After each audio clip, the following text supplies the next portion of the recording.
Whether you're a Trump fan or not, you must appreciate the president's attitude about Women's History Month and recognizing the important role moms and women play in everyday society. Check out his proclamation and some of the words from it. Every day, without fame or fanfare, women inspire, support, and strengthen their families, communities, and our country. Women's History Month presents a great opportunity to celebrate the tremendous impact women continue to have on our nation. Yeah, Mr. President, I think you nailed that one. What does the letter go on to say?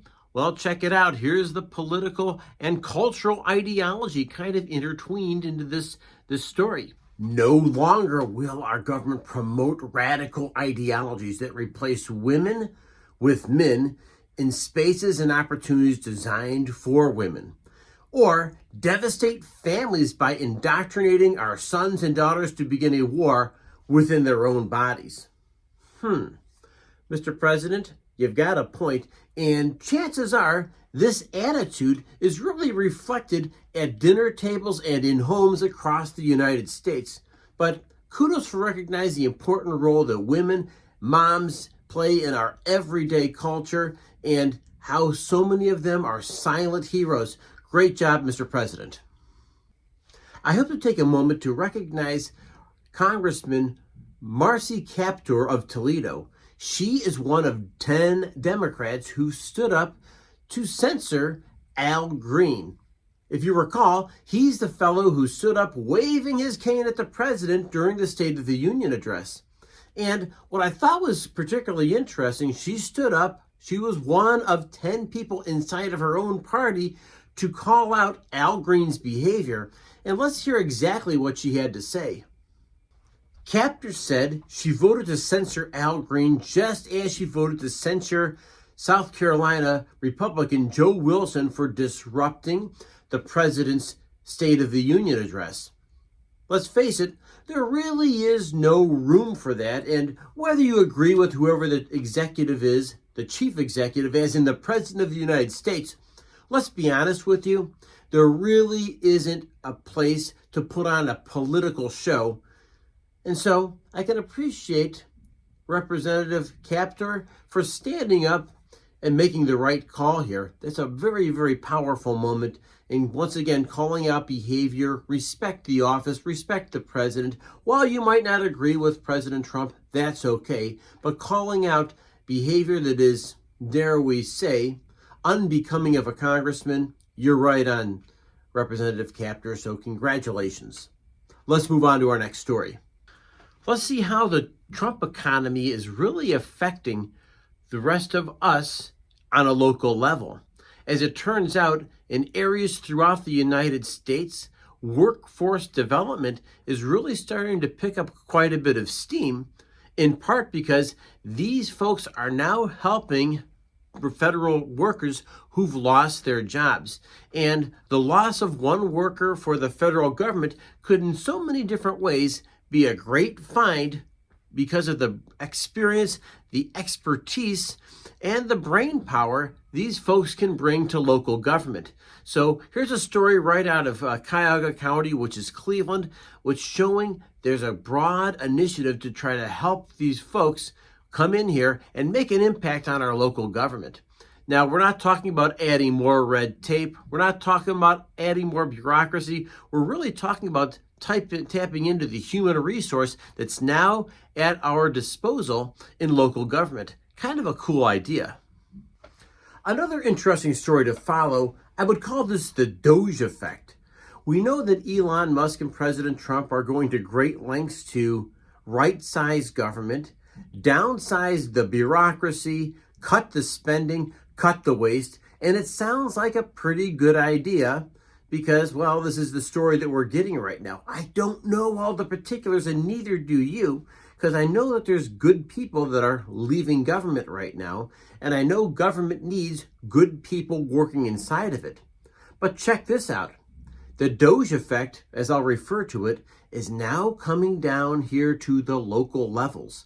And we're talking about, hey, how's this affecting not just the federal government now, but how does it affect the next 50 states inside the United States? Will they have similar douche effect type movements? Will there be a desire to downsize state government and as a result downsize local government? I don't have an answer for that.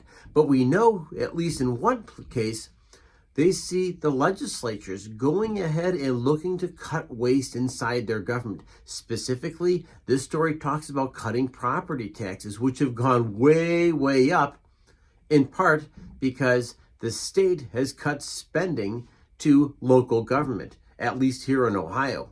Now, maybe the same thing's happening in your state, and if it is, make sure you make a comment about it because there's a lot more to this story, and when you push over one domino, what happens is the spending at the federal level eventually starts affecting the states, and the states start affecting local levels, and of course, it goes on and hits the municipal level. So this is a great story to continue following. We don't quite have all the details, but we know this is a movement, and oftentimes when movements start, well, they kind of take on a life all of their own. Kind of interesting, but at least we say this is another reflection of the culture wars. By the way, this live podcast filmed right now live really does reflect on some of the current stories and current trends and how they affect us as the United States and how it affects us and our economy and how it affects our daily life here. So here's another story out that maybe it's a great story, maybe it's not, but it's worth taking a look at.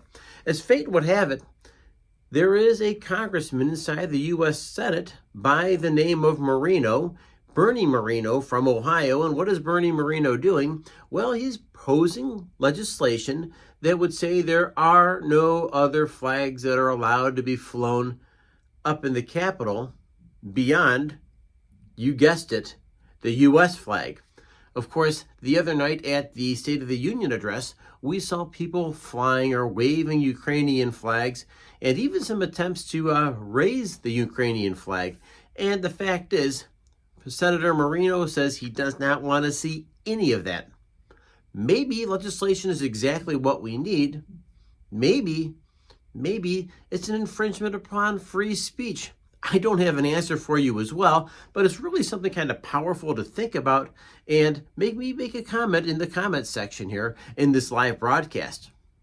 And in a final story, we're seeing that the Trump effect, which was the stock market taking off with anticipation of President Trump being sworn into office and putting some of his policies to work.